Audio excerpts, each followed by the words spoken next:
الحبيب تميل، ومعي بذلك شاهد ودليل. أما الدليل إذا ذكرت محمدا فترى دموع العاشقين تسيل. هذا رسول الله، هذا المصطفى، هذا لرب العالمين خليل. صلى عليك الله يا علم الهدى، ما ناح طير في الغصون يمين. يا حبيبي يا شفيع يا شفيع، يا حبيبي يا شفيع يا شفيع. صلى الله عليك يا حبيب الله.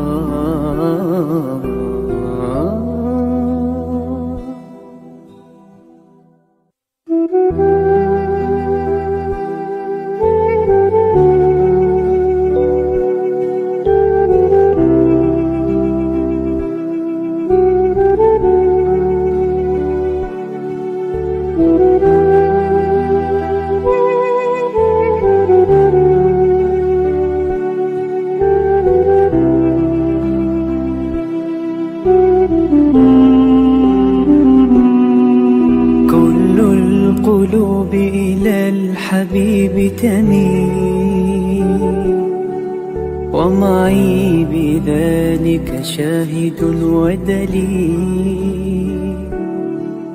أما الدليل إذا ذكرت محمدا فترى دموع العاشقين تسيل. هذا رسول الله، هذا المصطفى، هذا لرب العالمين خليل. صلى عليك الله يا علم الهدى، ما ناح طير في الغصون يمين. يا حبيبي يا شفيع يا شفيع، يا حبيبي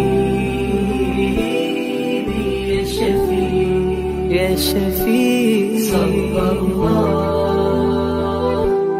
صلى الله عليك يا حبيب الله.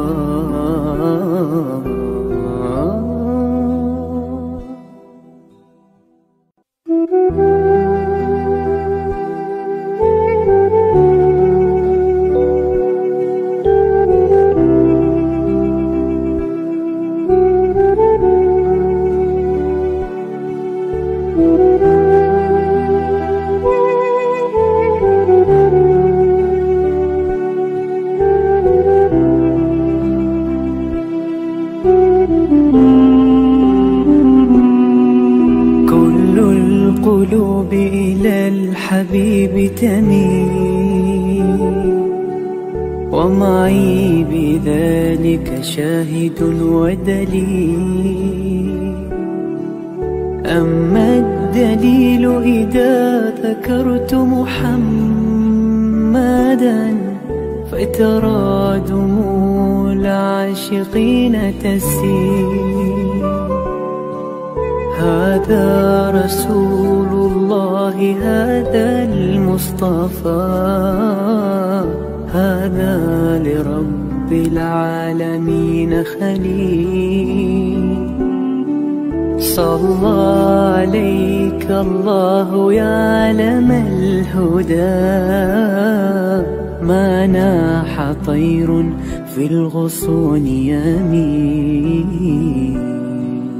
يا حبيبي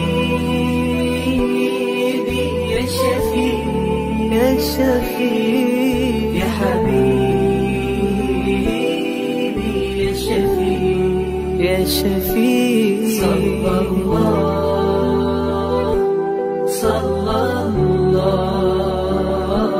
عليك يا حبيب الله.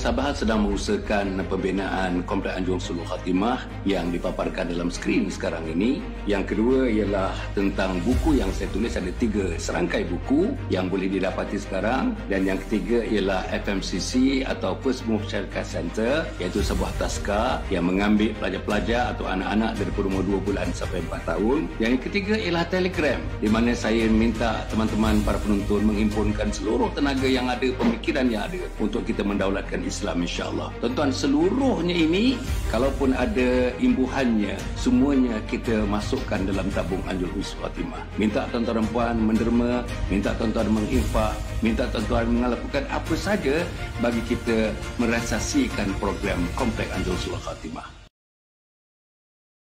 Assalamualaikum warahmatullahi wabarakatuh. Alhamdulillahirabbil alamin, wassalatu wassalamu ala asyrafil anbiya'i wal mursalin Sayyidina Muhammadin wa ala alihi wa sahbihi ajma'in. Subhanaka la ilma lana illa ma 'allamtana innaka antal alimul hakim. Wa la haula wa la quwwata illa billahil aliyyil azim. Qala rabbi shrah li sadri wa yassir li amri wa hlul 'uqdatam min lisani yafqahu qawli, amma ba'. Para penonton yang dihormati sekalian, alhamdulillah pagi ini kita bertemu lagi wahai penonton. Malam tadi ya kita bertemu alhamdulillah dengan Cik Tun namanya. Cik Tun dengan 4 orang isterinya. Kita tidak bincang banyak sangat tentang poligami malam tadi. Tapi kita cerita ialah transformasi yang berlaku kepada Cik Tun. Ini siri yang kedua. Bagaimana seorang yang zero, ya, almost zero. Zero dalam pengetahuan Islam, zero dalam amalan Islam. Sehingga umur 40. Umur 40 baru nampaknya ada cahaya hidayah. Umur 40. Bagaimana dapat cahaya hidayah itu sudah diterangkan oleh dia sendiri. Bersama dengan pembimbing. Malam tadi kita ada pembimbing, Ustaz Abdullah nama pembimbingnya. Macam mana Ustaz Abdullah, lepas tu Ustaz Maulana Helmi memimpin dia dan keluarganya macam mana. Dan macam mana dia orang 4 orang isteri hidup seperti adik-beradik. 4 orang isteri hidup seperti adik-beradik. Semalam 4 ada, alhamdulillah kan ya. Dan salah seorang menjadi jurucakap kepada isteri itu. Dan inilah apa yang kita ketengahkan daripada zero to hero. Zero to a Muslim hero yang namanya Cik Tun itu, Masya Allah. Minta maaf seorang boleh katakan ketua gangster macam itu kan ya. Apa yang dia tidak buat kan dalam hidup dia. Tetapi bila dia dapat Islam, bila dapat hidayah, nampaknya satu perubahan yang hebat berlaku pada isteri-isterinya, pada anak-anaknya dan pada dirinya sendiri. Daripada kosong, tak tahu langsung, tak kenal huruf dalam Al-Quran, sekarang sudah boleh teranum dalam Al-Quran. Boleh mengajar orang Al-Quran. Boleh mengimamkan salat dengan Al-Quran. Inilah yang berlaku. Dan macam mana tahajudnya. Dia yakin sangat ya. Amalan-amalan pagi, bangun pukul 4.30, pukul 4.45. Dengan tahajudnya hampir tidak pernah tinggal. Sejak umur 40, sekarang 46, tidak dapat hidayah. Inilah saudara transformasi yang berlaku. Dan kita nak cerita ni, sudah tentu bagi kita yang mengikuti program bersama Ustaz Cinta Maudah ini, tuan-tuan dan puan, agaknya kalau kita ikut cara-caranya, lorong-lorongnya, sebagaimana yang dicadangkan hari ini, ada 27 lorong lagi yang dicadangkan oleh Ustazah Maudah, tuan-tuan dan puan. Kalau ikut lorong-lorong itu, agaknya tidaklah kita sampai umur 40 baru nak memikirkan tentang Islam ini, insya-Allah. Daripada awal lagi, ingat, daripada bayi lagi, daripada kandungan lagi, Ustazah Maudah kata, sudah ditiupkan, sudah dinyalakan api-api Islam itu. Waktu kelahirannya, waktu menjadi toddler, waktu menjadi peri remaja, waktu menjadi remaja dan sebagainya. Semuanya hari-hari ditiupkan semangat Islam. Dan bagaimana anak-anak ini membesar. Sekarang kita cerita tentang remaja dan post remaja dan sebagainya. Okey. Assalamualaikum Ustazah.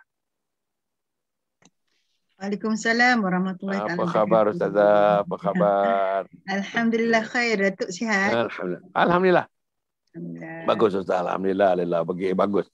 Dan Alhamdulillah program-program kita pun nampaknya dari segi pengisiannya makin mantap. Pengisiannya makin menawan saya fikir ya.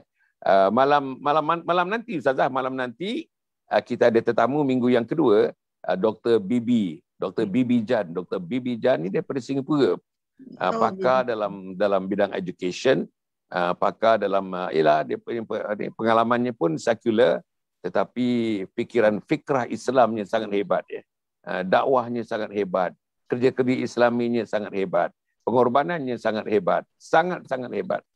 Suaminya baru meninggal, umur dalam sekitar 60 begitu, pilot di SIA dan meninggal 2 tahun yang lepas. Dan sekarang dia meneruskan usaha. Suaminya pun bersama-sama dengan dia. Dakwah ke Papua New Guinea, dakwah ke mana ke sini dan sebagainya. Alhamdulillah. Dan dalam kepalanya tidak ada lain lagi. Cerita Islam.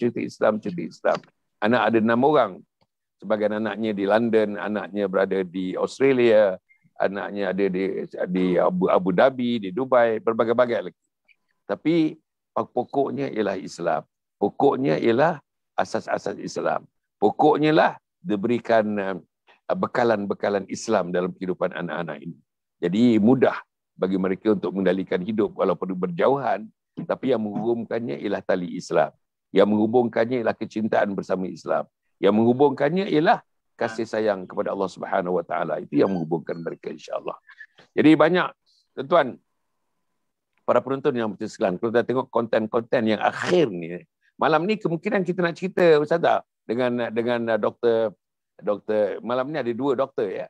Pertama Dr. Rahimi Saad daripada Fakulti Pendidikan Universiti Melaya, yang kedua yang daripada Singapura tu Dr. Bibi Jan. Dr. Bibi Jan, alhamdulillah malam ni kita nak cerita, saya cadangkanlah kita nak cerita tentang mental health. Macam mana tentang dalam COVID-19, dalam lockdown ni, bagai-bagai yang membunuh diri. Orang Islam kita dengar very rare lah. It's a rarity for the Muslim to commit suicide. Tapi sekarang ni daripada kajian yang dibuat, 60% daripada orang terjun bangunan, terjun laut, membunuh diri, menggantung diri dan sebagainya. Kalau ikut laporan tu 60% orang-orang Islam. Jadi ini satu perkara yang amat mendukacitakan. Sebagai orang yang terlibat dalam gerakan Islam, sangat-sangat mendukacitakan. Sebagai orang yang terlibat dalam gerakan dakwah, sangat-sangat mendukacitakan. Sebagai orang yang ingin melihat Islam itu menerajui kehidupan umat dalam keadaan apapun, kejadian membunuh diri di kalangan orang Islam akibat berbagai-bagainya agak amat mendukacitakan. Jadi Ustazah ya, pagi ini kita teruskan insya-Allah, dan apapun keadaan semakin gawat tuan-tuan, keadaan semakin gawat dan semakin gawat.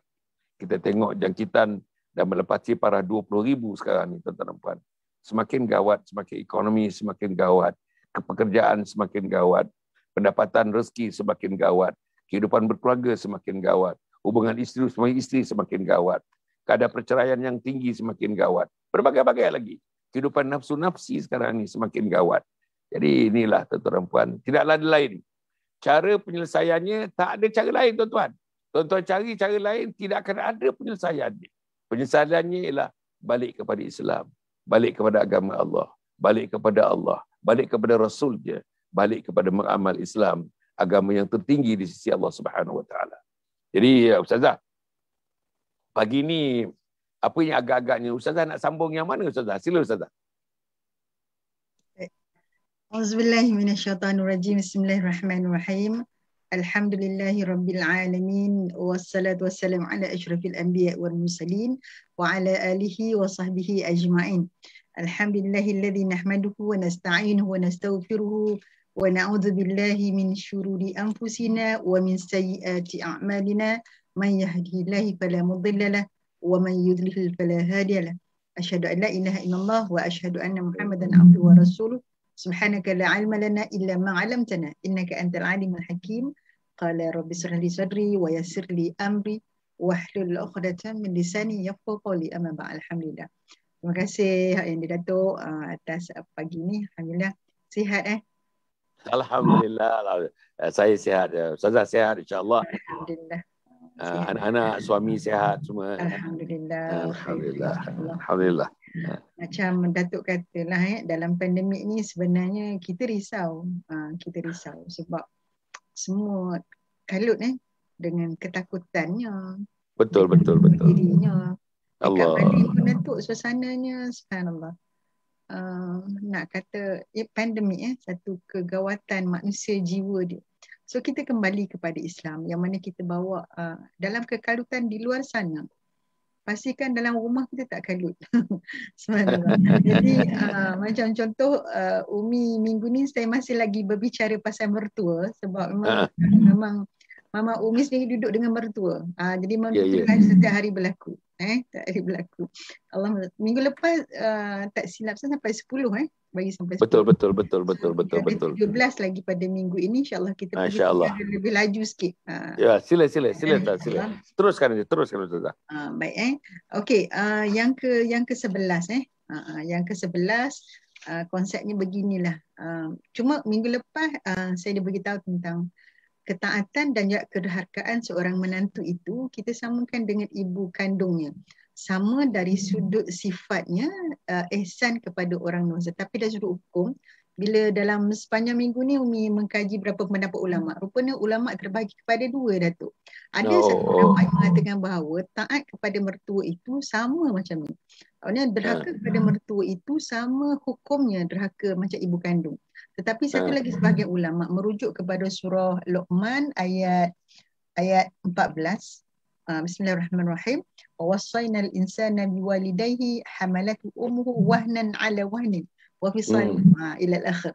Jadi dikata yang dimaksudkan dengan kederhakaan taraf ibu kandung itu tidak akan sama dengan mertua kerana benda tu tak ada. Maksudnya mertua ini tidak mengandungnya, tidak menjaganya daripada kecil sampai dewasa. Dia menjaga suami kita. Dari sudut ihsan, dari sudut keberadaban seorang manusia dengan orang tua kena jaga. Tetapi dari sudut hukum derhakanya, kandung lain, mak mertua lain. Macam tu. Jadi ini pendapat yang kedua. Apa pun sebenarnya pendapat kita, bila mana kita seorang tua itu, kita layan dia macam mana. Apatah lagi orang tua itu adalah ibu kandung kepada suami kita. Berbalik kepada kat isteri lah.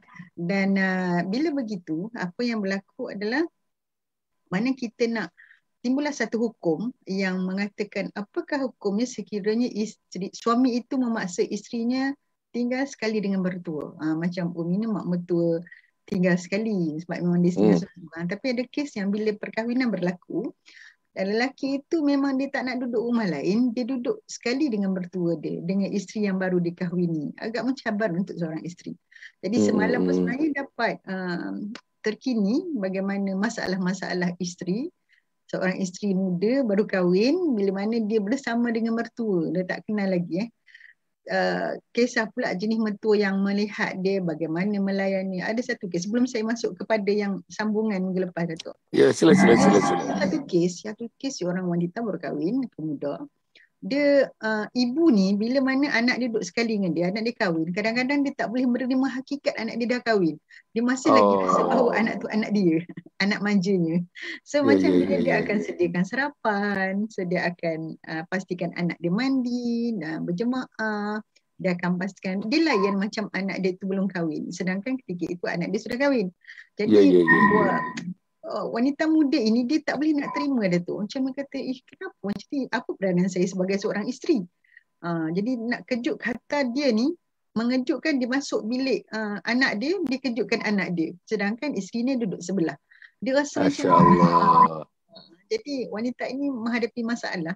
Dalam masa 3 bulan pertama dia masih boleh sabar sebab masa makan tengah hari, mak mertua dia layan anak dia macam biasa. Jadi dia rasa macam tercabarlah hubungannya. Ada ini realiti yang sebenar, Datuk. So dia pun rujuk kat Umi, dia kata, Umi macam mana saya nak buat? Saya dah tak tahan dah duduk dengan mertua saya.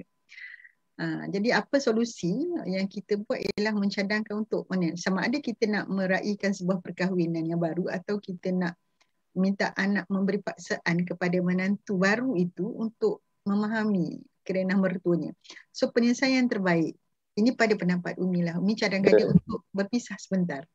Berpisah sebentar maksudnya dia mungkin boleh balik rumah mertua dia, memujuk, maknanya bincang dengan mak mertua dia untuk dia pulang sekejap. Ambil nafas kita dia. Ambil supaya dia boleh bertenang. Takut-takut yang lebih teruk lagi ialah berlaku perceraian di usia muda. Kerana keterlibatan mertua dalam hubungan.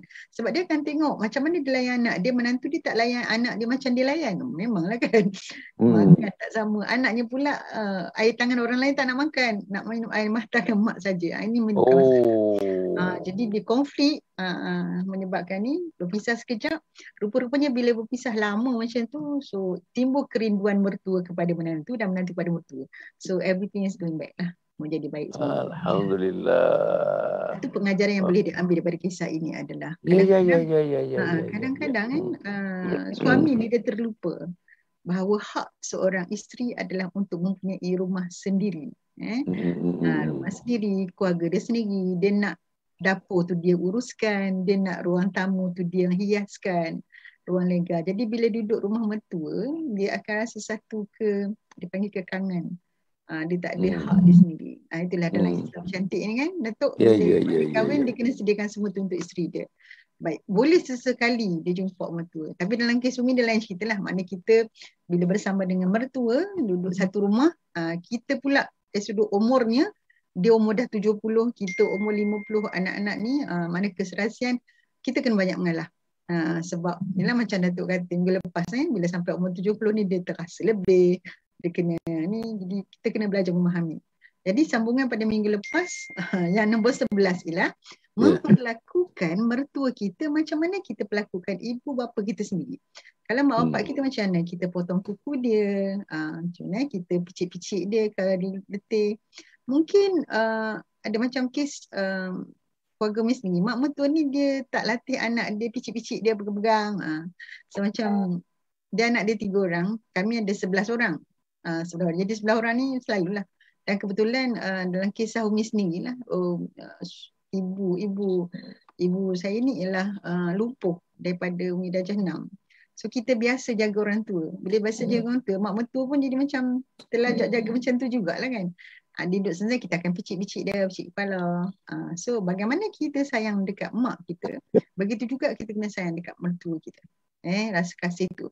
Of course, tuan-tuan perempuan memang takkan sama. Orang cakap ni tak sama mak mertua dengan mak kandung. Yes, takkan sama.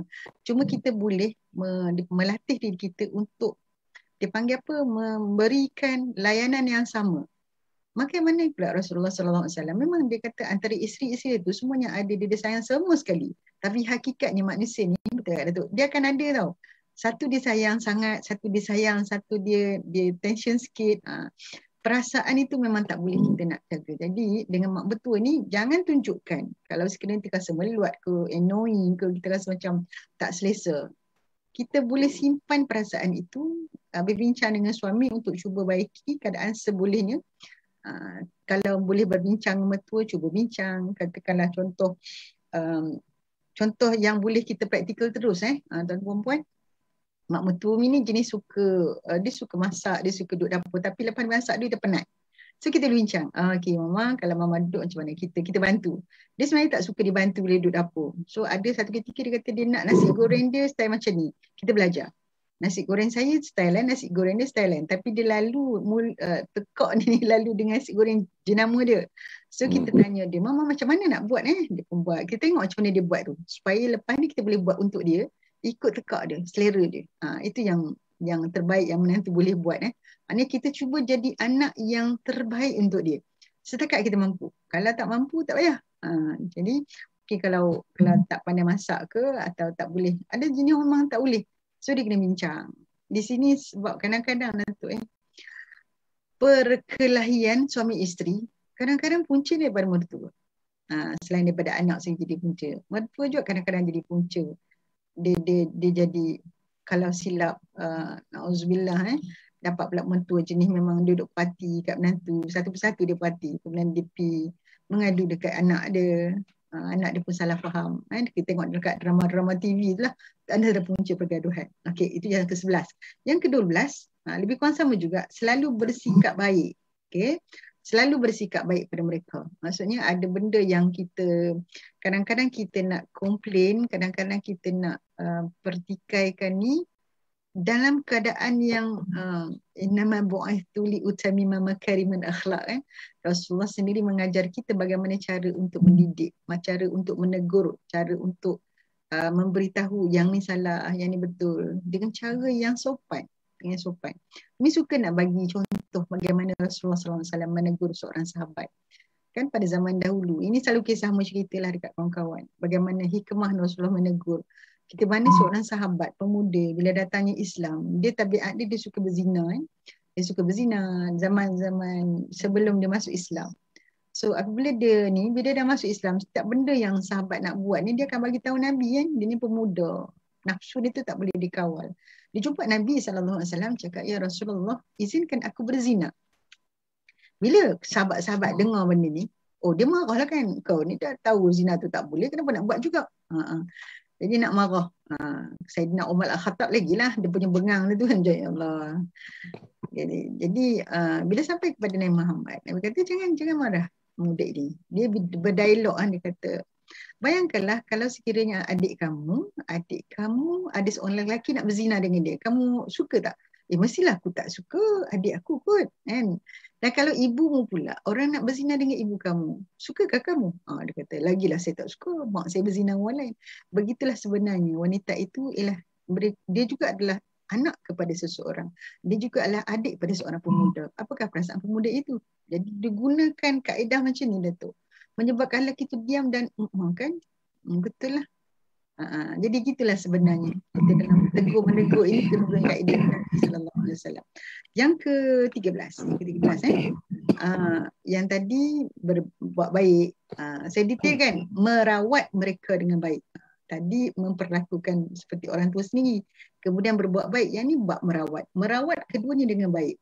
Jadi selayaknya kalau kita layan dengan baik, orang tua ni terpengkat, dia pening kepala, dia macam kalau kita cucuk vaksin, kita sakit sikit-sikit boleh tahan lagi, tapi orang tu kadang-kadang rasa lemah badan dia.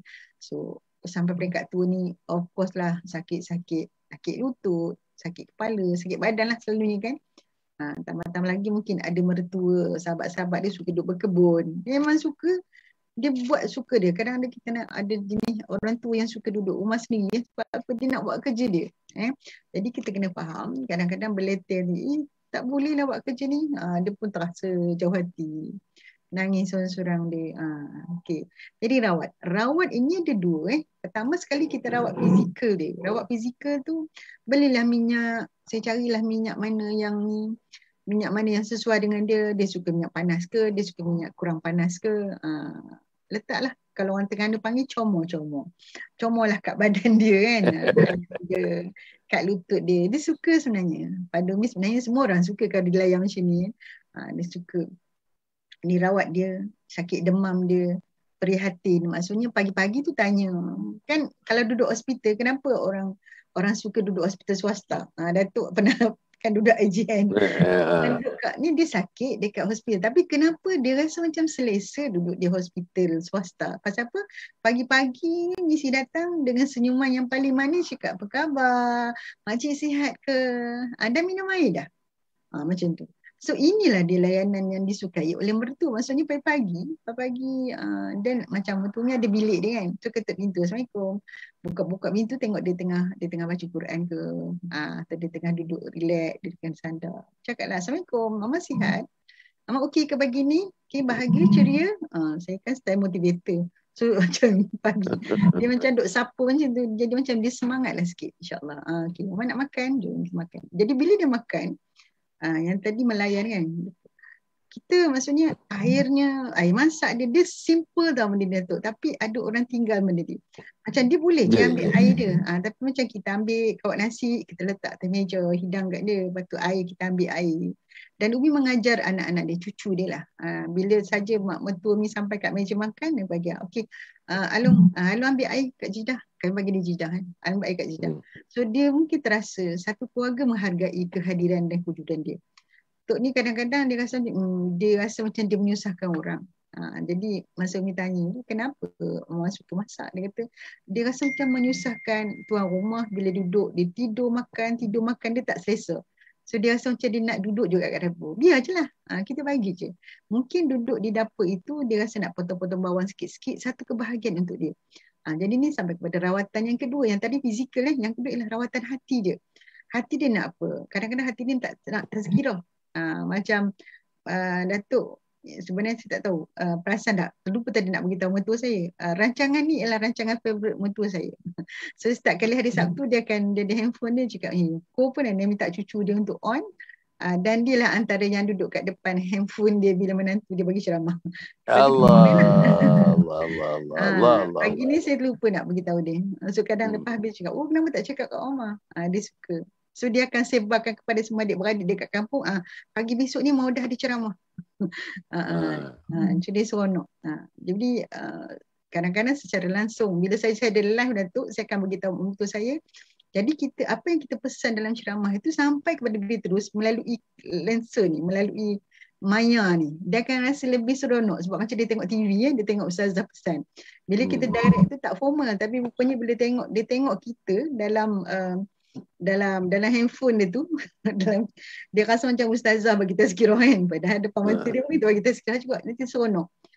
Itu namanya merawat hati. Dia tengok dia masuk. Dia kata dia suka cara macam ni, teguran yang tak deep. Ada setengah kadang-kadang dia komplain lah, kadang-kadang tak berapa nak jagi hati orang tua bila tegur direct, tinggi suara, dia tak suka. Jadi itulah antara cara dua rawatan tadi. Yang ke 11, 12, 13, 14. Okay. Mendekatkan cucu dengan mertua kita. Ada setengahnya dia tak kisah. Okay, dia dah settle dah dengan orang tua dia, tapi cucu dia kadang-kadang dengan handphone dia, dengan medianya, dia biar je. Kadang-kadang anak muda, dia punya generasi dia dah senggang satu generasi kan. Cucu anak kita, kita dan juga mak mertua kita. Jaraknya dah jauh. Kalau kita dah 10 tahun bezanya, anak-anak dah 15, dah 20 tahun, pastinya pemikiran mereka berbeza, susah nak terima. Jadi inilah peranan orang tengah. Orang tengah maksudnya kita lah, untuk merapatkan hubungan mereka. Kalau kata dia rasa macam, tak boleh lah masuk, tak boleh lah.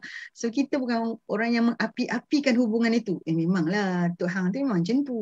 Kita lah, dia tu suka macam ni. Tak boleh. So kita sebagai orang tengah kena bagi faham. Okey, anak-anak kita ni remaja, kita kena faham jidah tu macam mana, Tok tu macam mana perangai dia. Kita tak tahu dia membesar macam mana, menyebabkan dia macam degil. Contoh hari tu kami hadapi masalah memujuk dia untuk vaksin tu. Subhanallah, memang dia tak nak vaksin. Kalau mak betul saya tengok ni, dia tak nak vaksin sebab dia kata dia terlalu terpengaruh dengan ni, kata vaksin tu boleh membunuh dia takut lah. So kami bagi masa lebih kurang sebulan lebih macam tu lah nak pujuk dia untuk ni. Sampai tadi dia vaksin dia tak nak. Sebab dia punya ni. Masa ni kami cuba memahami dia dan pujuk apa saja alatan. Last kali rasanya inilah yang selalu, sebab mak betul ni kami selalu buat dia berjalan. Dia kata, Mama nanti satu ketika orang lain semua dah boleh pergi ke Langkawi, Mama tak boleh pergi sebab Mama tak ada vaksin. Begitu. Pujuklah. Macam tu akhirnya dia nak vaksin. Alhamdulillah lah. Dah siap dia vaksin. Alhamdulillah. Tak ada teruk sangat. Baik. Okay. Dan yang ke-15. Yang ke-15 ialah berbahagi rezeki. Rezeki yang kita dapat dalam keluarga kita, macam tiap kali dapat gaji kan. Kalau kita dapat gaji, dapat duit, atau kita buat sesuatu dapat ni rezeki, kongsilah dengan mertua. Contoh, apa sajalah, kadang-kadang hulu je lah RM10. Kalau kita nak makan, belanja dia makan. Kalau makan kalau belum ada aktiviti, kami selalu bawa dia makan kat luar. Jalan-jalan, PKL, Cameron, bawa dia. Maksudnya berbahagi rezeki. Apa yang keluarga kita dapat, apa ni dia juga nak. Contoh yang mungkin sensitif, kan sekarang remaja ni suka ambil gambar. Sesekali ajaklah adat dia ambil gambar supaya dia rasa bahawa dia juga diterima secara mesra dalam ahli keluarga itu. Alright, okay.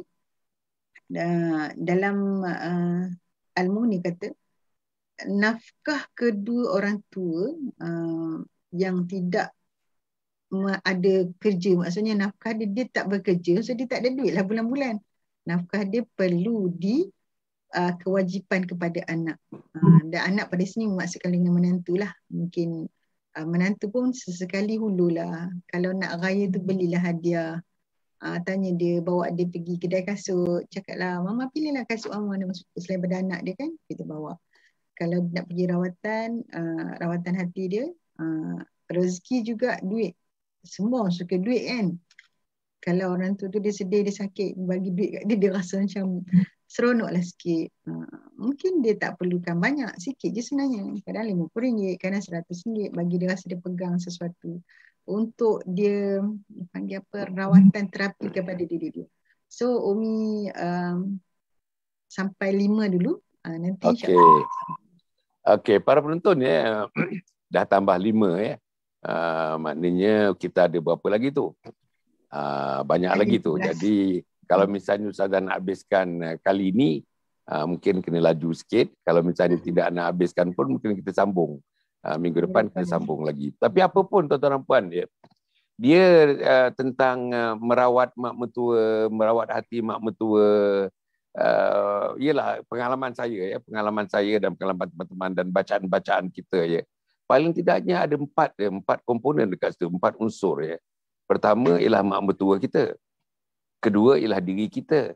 Ketiga ialah anak dia. Dan keempat ialah cucu-cucunya iaitu anak kita. Maknanya keempat-empat ni kena faham. Apa yang Ustazah Mau dah sebutkan tadi, kena faham satu persatu. Maknanya kita saling rawat-merawat. Kita nak tumpu kepada mak mertua saja, tak merawat diri kita sendiri, tak merawat anak dia, tak merawat kita sebagai isteri, tak merawat kita sebagai menantu, pun tidak boleh juga. Maknanya benda ni sebenarnya disebut reciprocal. Reciprocal maknanya tit for tat. Maknanya kalau kita senyum dengan dia, mak mertua pun kena faham, kena senyum balik dengan kita. Kalau kita persilakan dia duduk, mak mertua kena faham. Paling tidaknya pandang muka menantu dan ucapkan terima kasih kerana menyorongkan kerusi kepada dia. Benda-benda macam ni, tuan-tuan. Maknanya education ini bukan hanya kepada menantu saja. Sekarang ni kita tengok menantu saja dengan anak saja kan dia. Tapi education ni kepada bapa mentua dan mak mentua tu sendiri.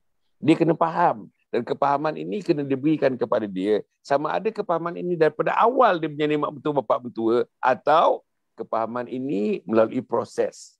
Macam kita juga ya. Macam Ustazah juga. Ustazah orang Terengganu, mak mentua dan sebagainya orang utara. Jadi sudah tentu budayanya, silang budaya itu agak sukar sikit ada tempat-tempatnya dan sebagainya. Tapi oleh kerana kita faham memahami, mak mertua faham kita orang Terengganu, dan kita faham dia orang utara dan sebagainya. Maknanya inilah namanya reciprocity. Reciprocity ni maknanya tit for tat. Maknanya kita buat pada dia dan dibuat kepada kita. Jadi kalau kita nak menekankan hanya menantu saja yang mengorak langkah, menantu saja yang dapat yang menahan diri dia, menantu saja yang nak pujuk diri dia, saya rasa itu pun satu perkara yang agak sukar untuk dilakukan, tuan-tuan dan puan. Jadi mak mertua saya pun ramai menantu dah. Ramai menantu. Isteri saya pun ramai menantu lah macam saya juga kan. Jadi saya pun kena tengoklah. Kalau misalnya menantu buat macam ni, saya respon macam mana. Kalau menantu tuangkan air, saya respon macam mana. Kalau menantu bagi duit, saya respon macam mana. Kalau menantu belikan kasut, saya respon macam mana. Benda-benda macam itulah. Janganlah respon kita tersejuk aja. Mak mertua kena faham. Kalau misalnya respon daripada menantu mertua, menantu nampak responnya panas ya, warm, dan kita bagi sejuk aja macam tak kisah aja. Itu mak mertua tak respon yang baiklah. Reciprocity tidak ada dekat situ lah. Baik Ustazah, kita mungkin Ustazah nak teruskan yang ke berapa sekarang? Yang ke-16 kot. Kalau Ustazah nak habiskan minggu ni, kena laju sikit. Kalau nak sambung lagi, maknanya mungkin ada 8-7 lagi untuk minggu depan pun saya serah pada Ustazah. Sila. Okey. InsyaAllah Tok. Kita habiskan lagi 5 dah Tok. Boleh Okey. Nanti minggu depan kita buat kesimpulan sekali tentang hubungan rumah tangga. Ya, betul. Okey. Betul, saya sangat bersetuju. Umi setuju sangat dengan Datuk kata tadi. Kadang-kadang daripada tadi Umi duk menekan peranan menantu kepada mertua. Mungkin minggu depan kita akan selit sekali apakah tanggungjawab mertua kepada menantu sebenarnya. Betul. Kadang-kadang dia rasa macam mereka kena faham dia. Dia tak nak berubah. Kan dia orang tua ni dia susah nak berubah. Tapi sebenarnya dia ikut. Subhanallah. Umi pernah dengar seorang makcik umur dia 80 tahun di Indonesia tak silap. Dia tak pernah mengaji. Sekali dia nak mengaji umur 80. Bertekad dia tu ambil masa 5 tahun tak silap untuk dia menghafal 30 juzuk. Maknanya daripada umur 18 tahun pun kalau sekiranya pemikiran kita matang dan kita sedar, maknanya berfikir dalam keadaan yang kita boleh meraihkan semua orang. Kalau dia boleh hafal 30 juzuk maksudnya boleh otak tu okey lagi lah. Kita selalu menerima satu pendapat kata orang tua payah nak faham dah. Sebenarnya tu kita kata, betul Datuk? Ya. Datuk pun usia dah 70 lebih kan, tapi masih lagi muda, fikirannya muda, boleh bercakap macam orang muda, subhanallah. Maksudnya dan meraihkan. Saya nampak sebab Datuk daripada dulu prinsip yang kita ni. Kita kadang susah nak tukar prinsip. Macam Umi lah, Terengganu dengan Penang memang sangat berbeza dia punya budaya dia. Dan dia juga terima macam contoh mertua, ini contoh, minggu depan kita akan detailkan. Mertua tidak boleh nak kutuk budaya orang Terengganu. Contoh budaya Terengganu. Tak boleh nak kutuk bahasa. Tak boleh nak kutuk, bukan maksudnya dia memperlekehkan lah. Sebab kita ni orang Terengganu, pagi-pagi dia makan nasi minyak. Kalau orang Penang nasi minyak tu kalau kenduri. Jadi saya pun kadang-kadang pagi-pagi nasi lemak tu standard semua. Tapi orang Terengganu dia suka makan nasi ini, nasi minyak, nasi pulut, nasi impik.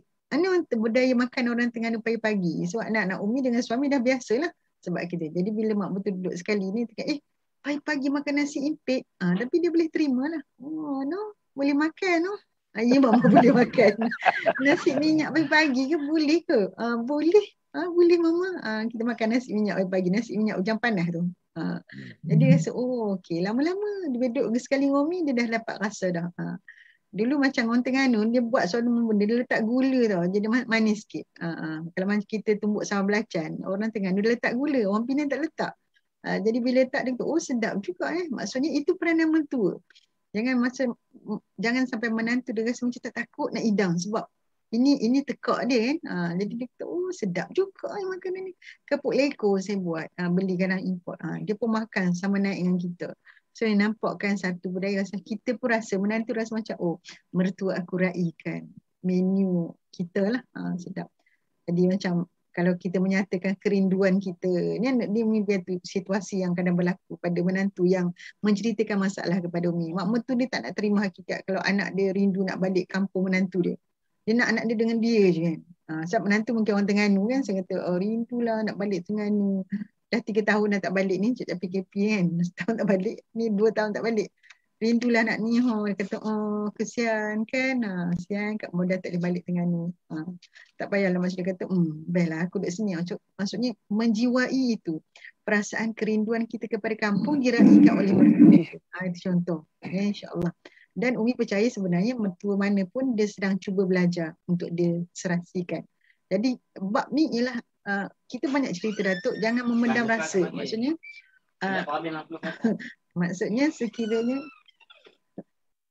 sekiranya ada yang tak kena settle awal. Okay. So Umi tambah lagi tadi ada yang kita masuk yang ke-16 yang ke-16. Right. Yang ke-16 ialah tidak menghalangi pasangan dia untuk berbakti kepada orang tua. Okey Datuk, dalam sekarang sebenarnya banyak masalah cemburu lah.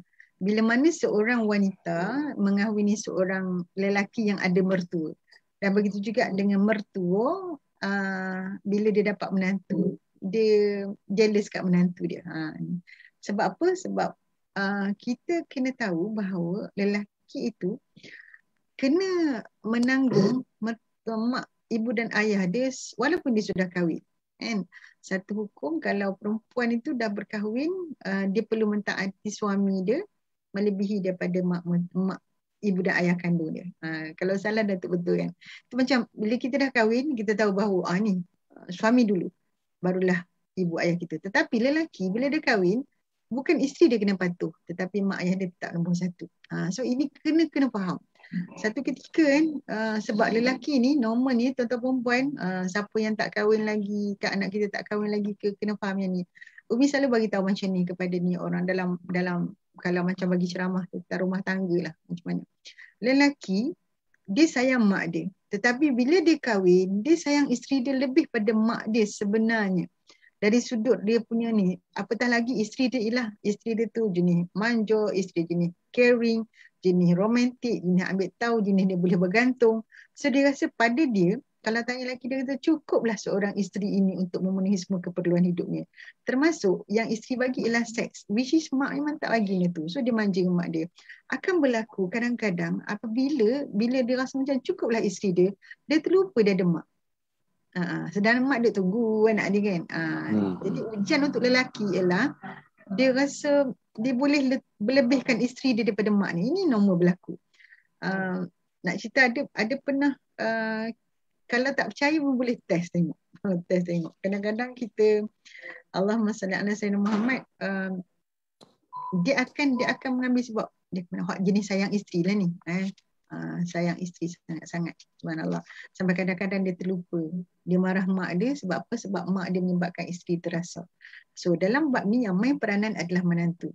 Menantu kena pastikan suami dia menjadi anak yang soleh dekat mak dia.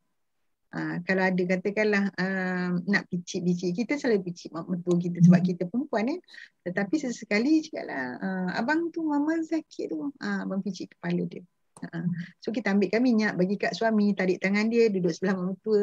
Macam itulah kadang-kadang yang boleh kita buat. Tu kita buat, mak mertua saya suka, suami kan suka masak. So ada satu menu yang mak mertua suka sangat. So kita bagi tahu dia, abang masak ni mama lapar dan mama teringin nak makan. So kita menggalakkan suami kita menjadi anak yang soleh kepada mak dia. Jadi bukan kita menjadi orang yang memisahkan mereka. Dengan cara kita pentingkan diri kita sendiri, kita nak ambil nak suruh suami kita ambil hati kita je. Jadi kita pun menceritakan gurau-gurau jadi orang tengah, jadi batu api kepada hubungan suami kita dengan mak dia, right? So itu adalah antaranya. Kemudian yang ke-16, saya dah tak teringat angka dah. Yang ke-16 ni yang ke-17, yang ke-17. Saling mengingatkan dalam kebaikan. Maksudnya, bila kita berada sekali dengan mertua ataupun kita tak duduk sekali pun tak apa sebenarnya. Saling mengingatkan untuk melakukan kebaikan. Contoh sekarang ni musim PKP. Musim PKP kan kalau kita hidup macam alhamdulillah lah, keluarga kami keluarga yang tak sebab Umi sendiri cikgu, suami pun cikgu. So masih ada gaji. Dia tak macam Wahab yang memang dah habis terus. So bila ada gaji ni kita boleh memberi kebaikan, kebajikan, bagi tolong. So bila mana Umi bagi bantuan dekat masyarakat Baling lah, kita bagi bantuan, kita akan maklum pada mertua. So mertua dia akan kirim lah, dia kirim barang dia kirim duit dia sikit untuk sampai. Maksudnya kita buat kebajikan, kita buat secara berjemaah dengan anak-anak, dengan suami, dan kita ajak sekali mertua kita untuk sama-sama kita buat benda baik. Kalau pergi berkebun ke, buat apa-apa, gotong royong kat rumah, ajak sekali supaya dia rasa macam again dia rasa macam Datuk kebersamaan dia dalam keluarga itu dalam perkara kebajikan. Jadi kita sebagai menantu juga harus sentiasa memberikan kata-kata semangat, memberikan kata-kata perangsang, memberikan kata-kata yang baik, tazkirah yang baik kepada mentua supaya sama-sama kita buat kebajikan. Okay. Yang ke-18, 18 sebab saya berhenti sampai 20 saja. Okay, yang ke-18. Yang ke-18 ialah mendekatkan hubungan antara dua keluarga. Maksudnya peranan kita ada keluarga kita. Macam Umi ada keluarga kat Terengganu, ada kakak saya, ada abang, mertua juga ada ni. So macam mana kita ini? Sebab Umi dah tak ada mak ayah. Kalau ada mak ayah masih kena hubungan macam itulah mak ayah. So ada kakak sulung, kakak nombor 2 masih ada. Dan kita pastikanlah bila mana kita telefon kakak menceritakan keadaan mertua kita dan kakak pun okey, sampaikan salam saya kepada mertua. Maksud kita menghubungkan silaturahim ini supaya antara dua negeri ini dirasa terikat. Kalau duduk jiran pun tak apa. Kalau duduk satu kampung tak ada masalah. Maksudnya kita memastikan hubungan silaturahim antara dua keluarga ini sentiasa terjalin. Bukan kita juga jadi batu api. Kalau Datuk tahu sekarang ni, sehingga hari ni viral Kak G tak tahulah Datuk follow ke tak. Kak G dan juga sihir. Sekarang ni ada satu cerita viral yang menyebabkan tentang masalah dalam keluarga yang diletak kat media. Ulasan satu Malaysia tahu. Saya follow dah juga sikit-sikit nak tengok update apa yang berlaku. Itu adalah satu contoh, maksudnya satu contoh macam mana kita nak jaga hubungan adik-beradik. Bila macam adik-beradik dalam satu rumah, tak kahwin lagi, dia lain. Bila dah kahwin, bermakna yang ni ada mak mentua dia, satu keluarga dia. Jadi antara mak mentua anak pertama, mak mentua anak kedua, semua perlu diraihkan, menghubungkan. Macam Datuk, saya Datuk ramai kan, mana ada nantu, ada keluarga belah sana. Sebelum macam bila reunion sama-sama, dia mengeratkan. Tapi syaitan ni kalau dia nak kacau, memang dia akan silaturahim, dia akan macam-macam lah. Dia gangguan dari sudut emosi, gangguan dari sudut ketidakadilan, layanan tak sama. Yang ni akan menyebabkan berlakunya pergaduhan. Bila berlaku pergaduhan, disemarakkan lagi dengan kata-kata, kita pula yang jadi main peranan, oh kau tahu tak ini. Jadi Allah, dari mulut badan binasa. Memang betul lah. Mulut kalau tak jaga, dia boleh menyebabkan orang terasa. Kalau mulut tak jaga, dia boleh memecahkan dua saudara. Kalau mulut tak jaga, dia boleh jadi jahanam. Satu keluarga, satu keturunan. Jadi inilah sebenarnya Allah suruh jaga sangat mulut. Atau dengan kata lain ni lidah. Lidah lebih tajam daripada pedang. Subhanallah. Ada ramai yang jadi masalah sekarang. Kalau benda tu simpan dalam kepala dia, dia tak sampaikan, orang tak terasa. Tapi kalau disampaikan, di mulut di sini, hak fikir sini disampaikan dalam bentuk yang tidak baik, akan menyebabkan orang terasa. Baik. Yang ke-19, dalam ialah bijaksana dalam menentukan sikap kita. Begitu juga lebih kurang sama. Sikap bijaksana dalam menyantuni masalah rumah tangga, masalah anak-anak, dan juga tidak terpengaruh dengan provokasi luar. Ada saja sebenarnya. Apatah lagi sekarang kan kalau Datuk dah sebut poligami, memang saya rasa tersam. Memang bila kahwin hubungan kadang-kadang yang berlaku adalah orang luar. Orang luar yang lebih prihatin dengan masalah kita. Dia tolong kesihat. Ada kesian Kak Umi kan, Ustaz dia gila. Memang dah. So benda tu, provokasi macam tu, kita harus berusaha untuk menjaga supaya tak sampai boleh merosakkan hubungan kita dengan keluarga, hubungan kita dengan mertua.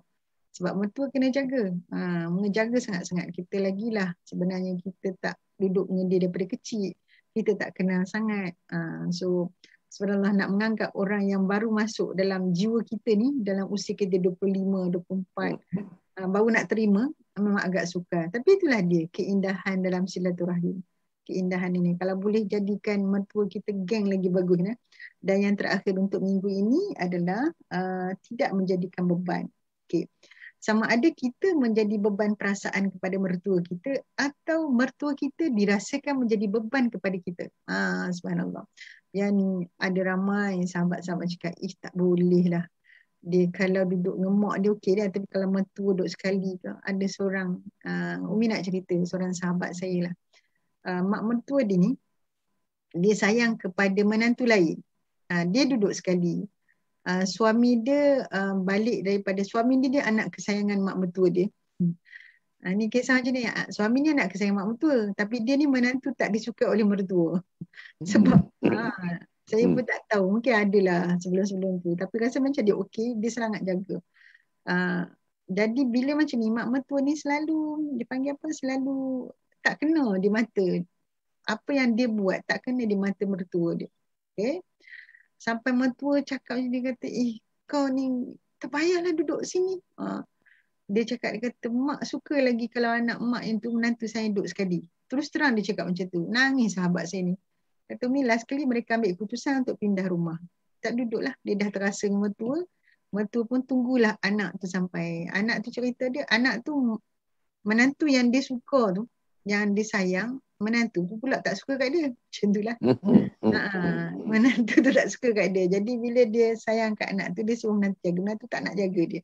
So akhirnya duduk seorang-seorang. So kami bincang lah, ini sahabat saya kan. Bincang-bincang, tak apa kata kita mengalah je, insyaAllah. So lama-lama dia tak apa, buat je lah, buat baik walaupun orang anggap kita macam mana pun.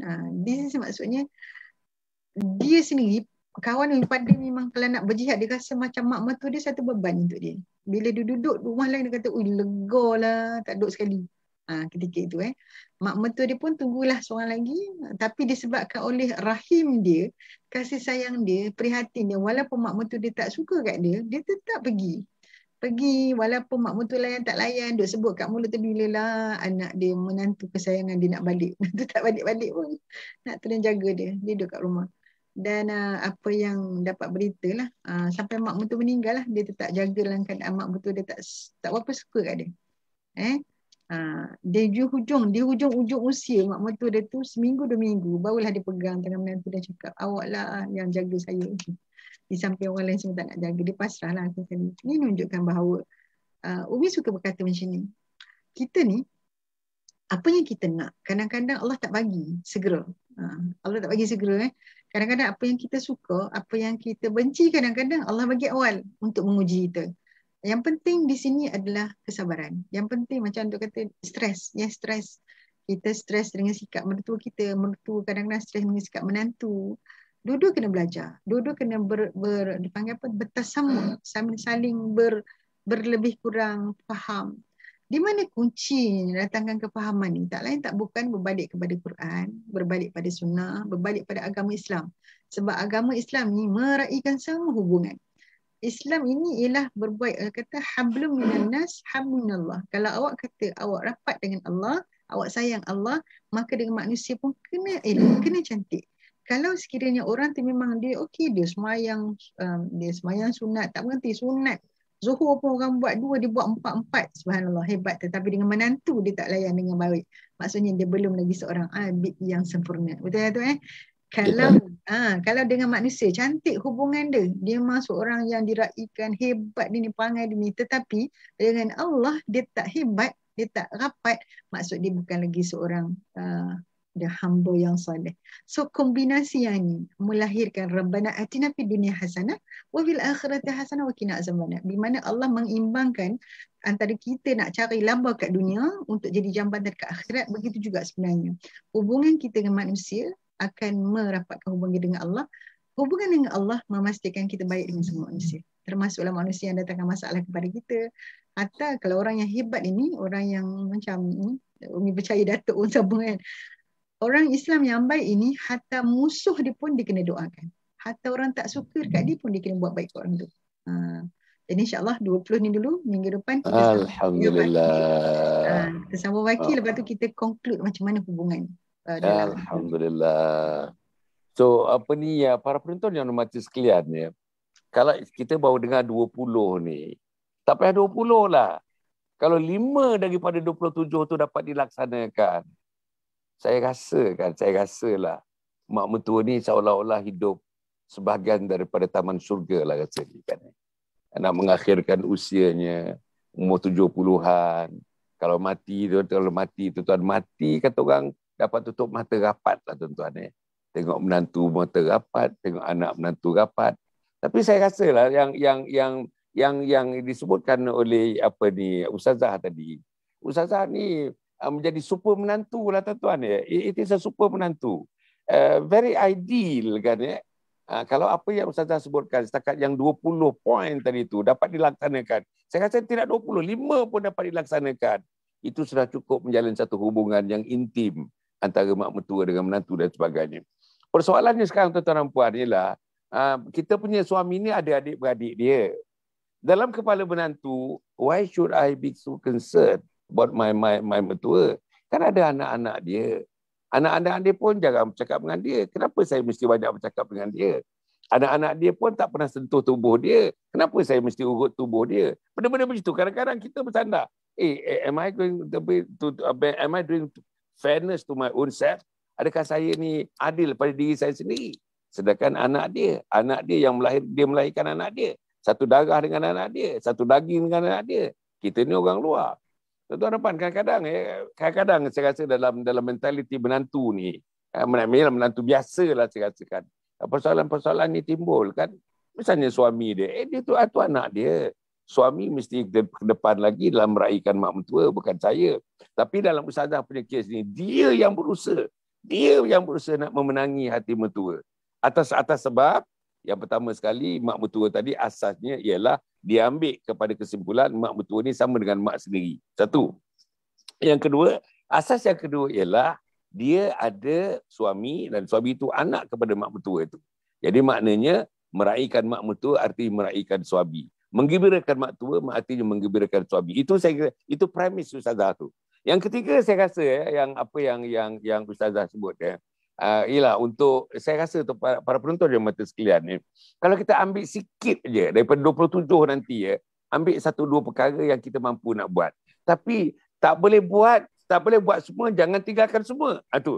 Tak boleh buat semua, prinsip dalam Islam, tak boleh buat semua, jangan tinggalkan semua.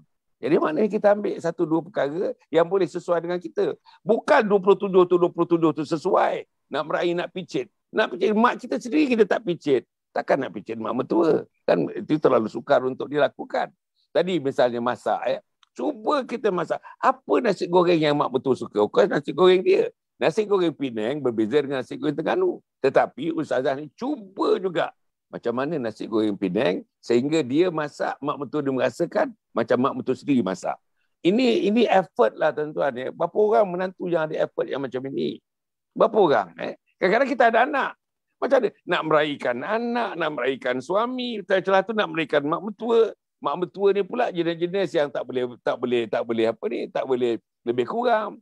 Mak mertua ni jenis banking, mak mertua ni jenis keras. Jadi tuan-tuan dan puan, jadi apa yang Ustazah buat ni, saya rasa apa yang Ustazah buat, kalau dapat dilakukan, puan-puan akan menjadi super menantu lah puan-puan. Super menantu. Dan insya-Allah ganjaran daripada Allah Subhanahu Wa Taala ialah super ganjaran daripada Allah Subhanahu Wa Taala. Dan saya harap sangatlah insya-Allah. Dan saya pun cubalah, tapi tidaklah sampai detail macam Ustazah buat tu yang saya cubalah dengan mak mertua. Tapi salah satu perkara yang lagi Ustazah, yang akan timbul nanti perkara yang agaknya timbul senggit-senggit hatilah antara adik-beradik sebelah suami misalnya. Okey, kalau Ustazah layan mak mertua macam tu dan mak mertua tinggal, mungkin suami ada adik-beradik yang lain. Mak mertua tinggal dan kalau pergi rumah adik-beradik yang lain pun setakat 2 hari je, 2 hari nak balik. Sebab rindukan servis yang diberikan oleh Mak Mudah. Ni. Jadi anak tu rasa macam mana ni? Lama-lama anak ni tak suka dengan Mak Mudah ni. Pasal overrai tu, jadi mak betul ni tidak meraih anak-anak yang lain. Ini pun satu benda yang saya fikir manusia lah Ustazah kan ya. Jadi kalau tidak secara manifest, secara ditunjukkan oleh adik-beradik yang lain, tapi secara latent, secara dalam tu, jadi kalau mak mertua duduk rumah dia pun dalam 2 hari saja, dia datang rumah kita pun setakat sejam 2, lepas tu dah pandang pintu dah nak balik adik-beradik yang lain tu. Jadi inilah tuan-tuan dan puan yang ini dynamics lah. I think benda ni tuan-tuan dalam keluarga ni, inilah yang kita kena belajar. Kalau kita tak belajar langsung, menghentam kromo saja, mampu rumah tangga pun hentam kromo. Tapi kalau ikut asas yang Ustazah letakkan ni tuan-tuan, sistem ni, asas sistem ni, insya-Allah lah tuan-tuan. Dan saya yakin apa yang Ustazah nak cadangkan dan dia buat tuan-tuan dan puan, rasanya sesuai untuk orang Kedah, sesuai untuk orang Penang, sesuai untuk orang Johor, sesuai untuk orang Terengganu, sesuai untuk orang Langkawi, sesuai untuk semua kita terempat. InsyaAllah. Sebab kebaikan yang ditunjukkan oleh Ustazah itu kebaikan yang universal. Tak ada orang yang menolak tentang kebersihan jiwa untuk merawat mak mertua. Tak ada orang yang menolak. Tak ada orang yang menolak misalnya memikirkan makanan mak mertua ni lebih daripada makanan kita sendiri. Tak ada orang yang menolak itu. Tak ada orang yang menolak misalnya tadi merawat fizikal, merawat hati. Tak ada orang yang menolak ni yang apa yang Ustazah cerita tentang merawat hati. Sebab itu tuan-tuan saya rasalah insya-Allah inilah pentingnya tuan-tuan. Inilah pentingnya program-program macam ni. Inilah penting. Tuan-tuan tengok ulasan-ulasan daripada Ustazah satu persatunya. Dan ulasan-ulasan itu mengetuk pintu hati. Saya pun terketuk. Aku tak buatlah yang ini. Aku tak buat yang ini. Kita bisik pada hati kita sendiri. Tapi mak mertua dah tak ada. Masya Allah. Jadi penyesalan itu pun dah mencukupi. Paling tidaknya apa kekurangan kita. Apa kita buat? Doakan mak mertua di alam barzah. Doakan bapa mertua di alam barzah. Itu saja yang kita boleh buatlah tuan-tuan. Jadi macam mana? Yang akhirnya macam mana Ustazah? Sila Ustazah. Akhirnya kesimpulan Ya, sila. Kesimpulan untuk hari ni punya. Hari ni punya insya-Allah. So, kita dah sampai kepada 20 20 tu sebenarnya macam Datuk katalah, kalau kita tak boleh semua, jangan tinggal semua. Sebenarnya buatlah 1-2 yang boleh kita raih yang ikut kemampuan kita. Dan setiap usaha tu Datuk dan sahabat-sahabat, tuan-tuan perempuan, pelan-pelan. Dia tak boleh buat drastik tau semua benda ni. Macam contoh Datuk beritahu tadi, mak dia pun dia tak picit, dia tak urut, tiba-tiba nak urut mak mertua, pelik lah kan. Dia ikut kita ni siapa. Ada orang dengan cara macam tu. Ada orang jenis dia bagi duit. Ada orang jenis dia bersapa. Ada orang yang jenis. Tapi yang terbaik ialah kita ikut sunnah Nabi. Macam mana kaji Nabi buat macam mana. Maksudnya keindahan akhlak Nabi SAW kita cuba ikut setakat yang kita mampu. Orang kata, ya Nabi tu hebat sangat. Yes, memang hebat sangat. Kita ikut sikit yang boleh kita buat. Saya kata kita tak pernah ada dengan suami isteri pun, orang kata sedangkan lidah lagi tergigit, ini kan pula suami isteri, apatah lagi dengan mertua, subhanallah. Dalam tempoh ni memang ada. Tapi sejauh mana kita cepat-cepat minta maaf. Kalau tersalah dengan mak mertua, salah dengan pak mertua, cepat cakap minta maaf. Benda ni anak-anak kita akan tengok. Macam mana dia kata, macam mana kita layan mak ayah kita, mak kandung kita, mak mentua kita. Macam itulah juga nanti anak-anak kita akan balas kat kita balik. Dia panggil cut around. Dia panggil betul. Kali nak tambah. Benda tu akan berpusing. So apa yang mereka lihat, mereka akan buat. Berilah contoh yang terbaik supaya anak-anak kita jadi, bila kita tinggalkan mereka, adalah yang idza mata ibnu Adam fanqata'a, kan, 3 dah terputus kecuali 3 perkara. Pertama ialah yang seorang yang nak sebut ni ialah anak soleh, ilmu yang dimanfaatkan, sedekah kita, amal jariah kita. Yang susah kita nak tinggal adalah anak-anak yang soleh, kan Datuk.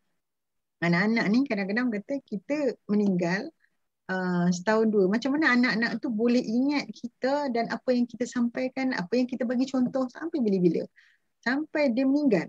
Dan benda tu dia bawa pula kepada anak generasi. So generasi dia panggil jilul Islam. Generasi Islam ni hendak ada dirawasi akhlak ni, caranya.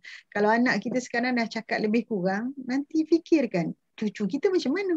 Kalau cucu kita cakap macam tu, akhlak bagaimana, cicit kita nanti bagaimana. Sebab kita dah ada dalam kubur, kita tak lazim manusia. Saya pun dalam 63 kan. Kalau kata kalau umur kita tak tahu. Sekarang ni pun macam Allahumma salli ala Datuk. Saya tak tahulah Datuk Ishman dengan, tapi Umi ni setiap hari ingat mati.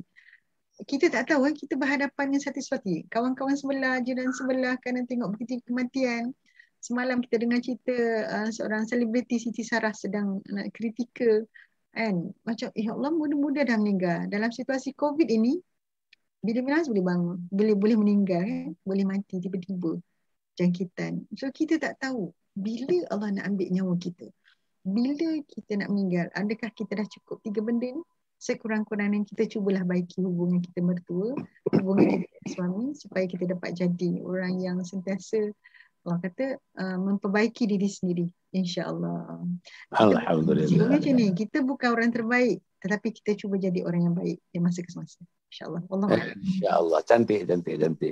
Tuan-tuan ya, tentang ingat mati ni, saya pun lagilah tuan-tuan ya. Dah 73 masuk 74 ni, memang ingat mati tuan-tuan.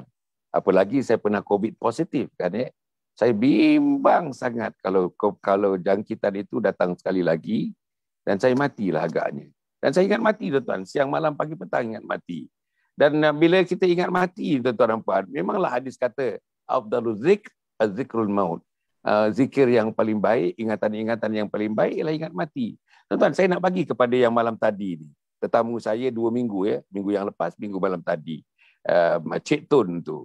Boleh katakan minta maaf ya, ketua gangster, tak tahu Islam, tak tahu sembahyang, tak tahu Quran, apa pun dia tak tahu, zero. As far as religion of Islam is concerned, it is zero for him. Sejak umur 40, sekarang umur 46 tahun umur dia, tuan-tuan. Isteri 4, 40 sampai 46, dalam masa 6 tahun ni nampak ada perubahan yang sangat-sangat radikal yang berlaku kepada dia. Antaranya tuan-tuan, dia kata, saya ingat mati. Sebab itu dia daripada awal-awal lagi meredakan diri dia untuk menjadi pemandi mayat. Pengurus mayat, pemandi mayat. Pengurus mayat, pemandi mayat. Pengkapan mayat. Pengurus mayat. Dan dia volunteer sampai sekarang ni, dia ada pula satu pasukan lagi. Tuan-tuan, tak kena bayaran apa pun. Baru ni tuan-tuan, baru semalam, dia beli satu band jenazah, nak beli yang kedua tuan-tuan. Dia beli band jenazah, baru, brand new. Untuk dihadiahkan. Pasal nak ingat mati tuan-tuan dan puan. Okey, orang putih, orang barat lah kalau kita belajar. Kalau ingat mati ni, dia kata kita, you are trying to become a fatalistic. Fatalistic maknanya, kita dah menyerah lah. Dia dah mati dah, tak ada nak buat apa, dah menyerah je. Buruk pun menyerah, baik pun menyerah. Itu orang barat. Tapi dalam Islam ni, tuan-tuan, ingat mati ni satu motivation. Okey, katakanlah pagi tadi kita nak bangun tahajud, sikit nak bangun tahajud. Kalau tak ada pasal nak mati ni, agaknya susah nak tinggalkan bantal, tuan-tuan. Tapi pasal aku akan mati, mungkin besok akan mati, kita bangun juga, tuan-tuan. Okey, sekarang ni kita nak layan isteri, layan anak-anak. Pasal ingat matilah. Saya tak nak meninggalkan isteri dan anak-anak dalam satu keadaan di mana isteri mencemooh saya dan anak mencemooh saya. Saya tak nak tu, saya tak nak. Pasal saya nak mati. Okey, pasal saya nak mati, apa ada sikit. Saya nak buat sekarang, tuan-tuan. Apa dia? Saya nak buat kompleks Anjur Husnul Khatimah, 15 juta ke 20 juta, tuan-tuan. Di situ kompleks itu, saya nak semua orang ingat mati. Mati dalam Husnul Khatimah. Itu yang saya buat. Satu-satunya dalam dunia, tuan. Tak ada dalam dunia ni. Kita bina manusia, kita berikan ilmu kepada manusia, kita bagikan keyakinan kepada manusia, kita bagikan amalan kepada manusia, kita bagikan tuan-tuan yang baik-baik kepada manusia, keperluan-keperluannya untuk mati dalam Husnul Khatimah. Juga mati, tuan-tuan. Jadi inilah yang saya rasa lah hebatnya Cik Tun semalam tu. Dia mati sampai sekarang, dia kata. Dia muda lagi, 46, tuan-tuan. 46. Anak saya yang sulung pun dalam 46. Macam dia lah, tuan-tuan. Tapi kalau dia 46 ingat mati, takkan orang yang besok nak mati macam saya ni tak ingat mati, tuan-tuan. Jadi mak mertua yang dilayan oleh Ustazah Maudah pun kena ingat mati. Dan pastinya ingat mati. Maudah yang melayan pun ingat mati, suaminya pun ingat mati, adik-beradik yang lain pun ingat mati, tuan-tuan. Sebab layanan yang diberikan oleh Maudah ni super menantu ni, rasa-rasanya anak-anak dia pun tak boleh match apa yang Maudah bagi. Itu mungkin ada sikit timbul pergeseran adegan itu dan sebagainya. Tapi kalau semuanya ingat mati, anak ingat mati, mertua ingat mati, menantu ingat mati, orang luar pun tuan-tuan ingat mati, percemohan-cemohan tak ada daripada luar dan sebagainya, tak ada salah anggap dan sebagainya, semuanya ingat mati, pemimpin pun ingat mati, yang atas sekali pun ingat mati, aman dunia, tuan-tuan. Betul aman dunia ni. Jadi sebab itu insya-Allah lah, mudah-mudahan. Terima kasihlah Ustazah. Tuan-tuan dan puan, para penonton. Jadi malam ni, tuan-tuan, malam ni kita nak, malam ni saya rasanya saya nak pergi kepada, akan melibatkan tuan-tuan, akan melibatkan saya. Saya nak pergi kepada mental health malam ni, tuan-tuan. Macam mana kecelaruan mental, macam mana nak selesaikan. Dengan COVID ini, tuan-tuan, ya Allah, perceraian menjadi-jadi, pembunuhan menjadi-jadi, bunuh diri menjadi-jadi, lari rumah menjadi-jadi, pergaduhan suami isteri menjadi-jadi, anak lari rumah kerana tak ada makan kat rumah, cari makan di luar menjadi-jadi. Allah, tuan-tuan, kemiskinan menjadi-jadi, kefakiran menjadi-jadi, tuan-tuan dan puan. Jadi malam ni kita nak cerita cabaran. Tajuknya Islam Mendepani Cabaran dengan dua doktor, dua profesor ni. Satu lagi, yang pertama Dr. Rahimi Muhammad Saad daripada Fakulti Pendidikan Universiti Melaya, dan seorang lagi Dr. Bibi Jan. Dr. Bibi Jan, Islamis, reformis, Islamic worker, tuan-tuan, pada masa yang sama very educated. Very educated. Dan alhamdulillah, you fahamlah orang Singapura, tuan-tuan. Macam mana orang Islam Melayu di Singapura, tuan-tuan, being educated kan. Jadi kita dengar daripada dia, tuan-tuan, insya-Allah. Jadi saya harap malam ni, jangan lupa tuan-tuan, malam ni. Pagi besok, pagi Ahad, untuk anak-anak muda khasnya, apa kata kalau kita jumpa Ustazah Syaurah dengan Hasan Adli, bukan Hasan Ali, dengan Hasan Adli. Tapi Hasan Ali pun ada juga jadi moderator, tuan-tuan dan puan, insya-Allah. Kita jumpa dengan dia. Macam mana nak cerita dengan remaja, anak remaja ni, tuan-tuan, kena cerita anak remaja ni. Anak remaja ni, masya-Allah, dalam keadaan sekarang ni, tuan-tuan, dalam keadaan sekarang ni, Allah, tuan-tuan, kita tak tahulah. Dengan berbagai-bagai masalah yang dihadapi oleh parents, yang ada oleh mak dan ayah untuk terus hidup, duit tak cukup, berbagai perbelanjaan tak cukup, anak kita buat hal, tuan-tuan. Anak remaja buat hal. Anak perempuan, anak dara buat hal. Anak teruna buat hal. Tuan-tuan bayangkan. Manalah tak cari sungai nak terjun. Mana tak cari bangunan untuk terjun, tuan-tuan dan puan, insya-Allah. Jadi inilah yang kita kena fikirkan. Malam ni, tuan-tuan, kita nak cerita mental health. InsyaAllah. Jadi, satu lagi, tuan-tuan, jangan lupa ni. Kita punya sijil wakaf tunai. Sijil, saya tak jemu-jemu. Saya dah kata dah, Ustazah, kalau tuan-tuan semua jemu dengan apa yang saya cerita ni, tuan-tuan jemulah. Saya ni, selagi ada nyawa di kandung badan, atas nama Allah dan Rasulnya, atas nama dakwah, saya akan terus sebut, tuan-tuan. Apa dia? Sijil wakaf tunai, RM50, RM10, RM50 dan RM100. Untuk dana pembinaan kompleks Anjur Husnul Khatimah. Apa Anjur Husnul Khatimah? satu institusi dalam dunia satu-satunya yang akan bina manusia, bagi ilmu kepada manusia, bagi amal kepada manusia, bagi keyakinan kepada manusia, bagi amalan-amalan berterusan kepada manusia, bagi ilmu yang cukup untuk mengucap la ilaha illallah Muhammad Rasulullah bila malakal maut mencabut nyawa kita nanti. Saudara, tak jaga sembahyang jangan mati tuan-tuan dan puan. Minta maaf saya sebut ni. Tak boleh baca Quran jangan mati dulu tuan-tuan dan puan. Tak didik isteri jangan mati dulu. Tak baik dengan mertua jangan mati dulu. Tak baik dengan adik-beradik jangan mati dulu. Tak bertegur dengan adik-beradik jangan mati dulu. Kalau boleh minta jangan mati dulu tuan-tuan dan puan. Inilah yang Kompleks Anjung Husnul Khatimah akan menyediakan ruang dan peluang untuk mendidik. Alhamdulillah 150 orang termasuk Ustazah Maudah agaknya sudah bersetuju untuk memberikan sedikit sentuhan-sentuhan bila siap dalam masa 2 tahun nanti tuan-tuan untuk pergi ke situ. Hari-hari tuan-tuan ada 250 orang. 250 orang. Dengan penginapannya 3-star hotel. 3-star hotel. Setiap bilik ada untuk 2 orang. Setiap bilik untuk 2 orang. Apa yang hotel ada, kita ada tuan-tuan dan puan. Semata-mata kita nak bagi yang terbaik kepada Islam. Al-Islamu ya'lu wa la yula alai dibuat atas nama non-profit making. Yang miskin, yang fakir, anak yatim, pergi ke situ nanti free tuan-tuan. Makan 3 hari 2 malam, 3 hari 2 malam. Ada 5 modul. Sekali datang 3 hari 2 malam, 3 hari 2 malam. Semuanya tuan-tuan dan puan. Bagi yang miskin, bagi yang fakir, anak yatim, dibiayai tuan-tuan dan puan. Makan 3-star hotel, sajian 3-star hotel, ilmu 3-star hotel, semuanya fully account tuan-tuan. Dia ada satu pusat Islamnya, boleh makan 300 ke 400 orang. Pusat Islam, kita tak panggil masjid, kita tak panggil surau, kita panggil pusat Islam. Siapa yang datang kat situ tuan-tuan, siapa yang datang itu wajib 4:30 pagi mesti turun kepada pusat Islam. Apa nak buat? Tahajudnya, taubatnya, sembahyang hajatnya, sembahyang witirnya, doanya, munajatnya dan menangisnya di sisi Allah Subhanahu Wa Taala. Kalau tuan-tuan tak pernah menangis kerana kebesaran Allah, di situlah nanti tempat menangis. Basah tempat sujud kita tuan-tuan dan puan. Inilah yang kita nak buat. Selagi tuan-tuan tidak menitiskan air mata tentang kehidupan kita ni, tentang dosa-dosa kita ni, macam mana kita nak mati bertemu dengan Allah? Selagi kita tidak menitiskan air mata. Sebab itu tuan-tuan dan puan, insya-Allah mudah-mudahan saya harap kita dapat membantu, tuan-tuan dapat bantu. Tuan-tuan ni kalau ada tuan-tuan di mana-mana juga yang boleh jadi wakil kita, saya akan hantarkan buku-buku. Satu buku ada 50 lay. Yang RM10 50 lay, yang RM50 50 lay, yang RM100 50 lay. Bagilah pada saudara, bagilah kepada teman-teman, bagilah pada sahabat-sahabat. Inilah rangkaian syurga. Inilah rangkaian pintu syurga. Tuan-tuan dan puan, saya harap dapat sambutan daripada tuan-tuan dan puan. Kemudian yang ketiga, tuan-tuan dan puan, webinar yang kedua.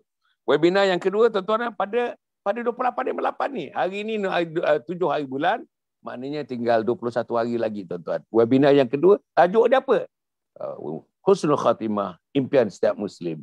Pukul 9.30 pagi sampai pukul 1 tengah hari agaknya tuan-tuan dan puan webinar. Webinar ni maknanya seminar online. Seminar live online hanya dengan telefon saja. Orang Kota Kinabalu tak perlu datang Kuala Lumpur. Orang Bandar Seri Begawan Brunei tak perlu datang Kuala Lumpur. Orang Tempinis di Singapura tak perlu datang ke Kuala Lumpur, tuan-tuan, tak perlu. Hanya dengan telefon saja berseminar dengan kita.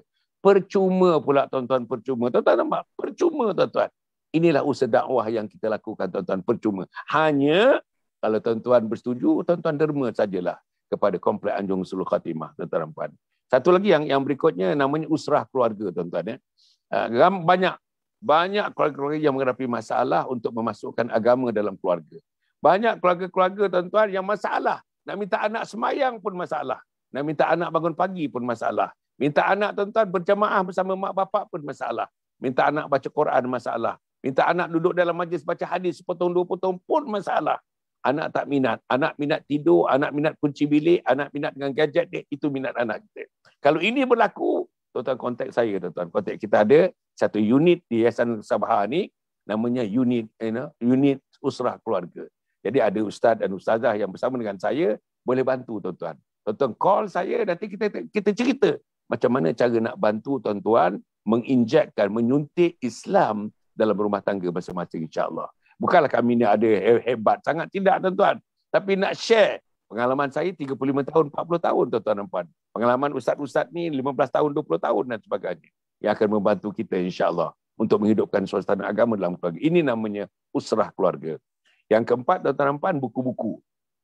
Jadi dapatkanlah buku-buku tuan-tuan dalam bentuk yang printed Satu lagi dalam bentuk e-book. 3 serangkai. Ambil 3 serangkai ni. Bagi anak 3 serangkai. Bagi menantu 3 serangkai. Bagi tuan-tuan gift ataupun sebagai satu hadiah hari jadi. Hadiah perkahwinan. Hadiah untuk pekerja-pekerja yang baik. Untuk syarikat dan sebagainya. Bagi tuan-tuan 3 serangkai ni. Tuan-tuan bagi buku ni. Buku 3 serangkai. Bukan kerana saya karang buku ni. Tapi inilah tuan-tuan antara buku-buku yang lain agaknya yang ada dalam rumah kita, buku rujukan dalam rumah kita, inilah yang buku 3 serangkai yang hasilkan ini. Jadi tuan-tuan dan puan boleh dapatkan insya-Allah. Dan hasil jual setakat ini tuan-tuan dan puan, apa yang kita kumpul setakat ini dah 2 tahun tuan-tuan. 2 tahun kita kumpul 40% daripada wang yang kita kumpul sekarang ni, selain daripada zakat, selain daripada wakaf, selain daripada fidyah, selain daripada amal jariah fi sabilillah, ialah hasil daripada jualan buku-buku ini lah tuan-tuan dan puan. Buku yang saya tulis, buku yang saya cetak, buku yang saya edarkan, hasil daripada inilah ia akan mendirikan nanti bangunan, antaranya bangunan Komplek Anjuran Sulul Khatimah yang menelan belanja 15 juta ke 20 juta ringgit itu insya-Allah. Jadi yang akhirnya tuan-tuan dan puan, ya kita punya Telegram. Tolonglah tuan-tuan ya. Tuan-tuan ikuti. Tuan-tuan cuba tuan-tuan masuk Telegram, tuan-tuan tengok konten Telegram kita. Masya-Allah tuan-tuan. Rasanya tak ramai, tak banyak Telegram yang hari-hari ada new posting. Hari-hari ada material baru tuan-tuan. Al-Qurannya baru, hadisnya baru, asarnya baru, pendapat ulama'nya baru, cerita-cerita tentang orang Islam satu dunia baru. Kita dapat video-video yang pendek, 2 minit, 3 minit, 2 minit, 3 minit yang baru daripada seluruh dunia. Bahasa Inggeris pun ada, bahasa Melayu pun ada tuan-tuan. Konten-konten yang mampat, yang ampuh tuan-tuan dan puan, yang akan membentuk persekitaran. Tujuan saya untuk mendirikan, untuk membuatkan Telegram ini, supaya tuan-tuan dan saya berada dalam persekitaran Islam. Atas persekitaran itu, ekosistem itulah tuan-tuan dan saya, insya-Allah dengan izin Allah, kita dimatikan dalam Islam, dalam iman, dalam takwa dan dalam ihsan. Inilah tujuannya tuan-tuan dan puan insya-Allah. Jadi tuan-tuan ya, yang akhirnya Ustazah saya nak sebutkan ya, kita dah COVID ni tuan-tuan, PKP ni dah masuk dah tahun yang kedua tuan-tuan. Dah 22 bulan masuk 23 bulan dah. Tinggal sebulan 2 lagi, dah 2 tahun cukup tuan-tuan. Katakanlah 2 tahun setengah COVID sudah tidak ada di Malaysia ni. Dah tak ada dah tuan-tuan. Dah bagus dah. Grafnya dah rata dah tuan-tuan depan ni. Tapi kalau kita renung ke belakang, 2 tahun setengah ni, kalau semayang pun tak tegak lagi dalam keluarga. 2 tahun setengah semayang berjamaah tak tegak lagi dalam keluarga. 2 tahun setengah buta Quran lagi tuan-tuan. 2 tahun setengah tak terpanggil lagi meraihkan azan di masjid. 2 tahun setengah masih bergaduh lagi dengan isteri dan suami. 2 tahun setengah masih anak-anak kita nafsu-nafsi dan sebagainya. Macam mana tuan-tuan nak menghadapi hari-hari berikutnya tuan-tuan? Tuan-tuan fikirkan ini. Jadi Ustazah cukup cakap itu, mudah-mudahan ada baiknya pada saya. Agaknya Ustazah dalam setengah minit, Ustazah nak minit apa lagi Ustazah? Ada lagi? Setengah minit. Setengah minit tu. Okey. Bismillahirrahmanirrahim. Kata akhir kullukum ra'in wa kullukum mas'ulun 'an ra'iyatihi. Setiap kita ada amanah, Allah bagi kita amanah nyawa yang masih ada sampai hari ini untuk kita terus menyampaikan. Apa yang boleh kita baik? Ada orang boleh menyampaikan dengan tutur kata macam Datuk, ada orang boleh sampaikan dengan harta, ada orang boleh sampaikan dengan ekspresi akhlak saja. Maka jadilah orang yang terbaik. Dia kata apa? Khairukum Allahumma salli alaihi wasallam. Yang terbaik di kalangan kamu ialah orang yang boleh memberi manfaat kepada orang lain. Jadi khairun nas anfa'uhum minnas. Sebaik-baik manusia ialah orang yang boleh memberi manfaat kepada orang lain. Teruskan bermanfaat. Wa ima apa pun jawatan kita guru ke, kita berceramah ke, kita mendakwah ke, atau wa ima apa pun kita ni, anak ke, isteri ke, menantu ke, mertua ke, jadilah orang yang baik. Wallahu a'lam. Okey. Terima kasih Ustazah, terima kasih. Terima kasih kepada semua, terima kasih para penonton. Tuan-tuan, saya sangat hormati seluruh penonton kita yang pagi ini, tuan-tuan dan puan, penonton-penonton yang mengikuti program daripada program yang pertama dekat 2 tahun yang lalu sampai hari ini. Orang yang sama tuan-tuan, terus duduk di hadapan kita, terus berada dengan telefon dia. Tak tahulah saya nak mengucapkan macam mana. Hanya Allah sajalah saya serahkan. Bagilah ajar yang terbaik kepada teman-teman saya ni tuan-tuan dan puan insya-Allah. Jadi mudah-mudahan kita jumpa lagi malam ni tuan-tuan. Jangan lupa malam ni dengan Dr. Rahimi Saad dan satu lagi tuan-tuan Dr. Bibi Jan daripada Singapura. Profesor Dr. Bibi Jan daripada Singapura. Tuan-tuan, bagus, saya rasa bagus. Cerita mental health semacam ini. Minta kestabilan mental dalam kita menghadapi masalah COVID dan sebagainya. Supaya insya-Allah rumah tangga yang didirikan, masyarakat yang didirikan, negara yang didirikan insya-Allah negara yang tidak kucar-kacir oleh kerana kita ada Allah bersama dengan kita insya-Allah. Jadi tuan-tuan dan puan, cukup sekali itu. Terima kasih sekali lagi kepada semua. Aku qauli hadza wa astaghfirullahalazim li wa lakum wa lisairil muslimin wal muslimat innahu huwal ghafurur rahim. Wassalamualaikum warahmatullahi wabarakatuh. Yayasan Sabah sedang mengusahakan pembinaan Komplek Anjung Sulul Khatimah yang dipaparkan dalam skrin sekarang ini. Yang kedua ialah tentang buku yang saya tulis, ada 3 serangkai buku yang boleh didapati sekarang. Dan yang ketiga ialah FMCC atau First Move Child Care Center, iaitu sebuah taska yang mengambil pelajar-pelajar atau anak-anak daripada umur 2 bulan sampai 4 tahun. Yang ketiga ialah Telegram, di mana saya minta teman-teman para penonton menghimpunkan seluruh tenaga yang ada, pemikiran yang ada untuk kita mendaulatkan Islam insya-Allah. Tuan-tuan, seluruhnya ini kalaupun ada imbuhannya, semuanya kita masukkan dalam tabung Anjung Sulul Khatimah. Minta tuan-tuan dan puan menderma, minta tuan-tuan menginfak, minta tuan-tuan melakukan apa saja bagi kita merealisasikan program Komplek Anjung Sulul Khatimah.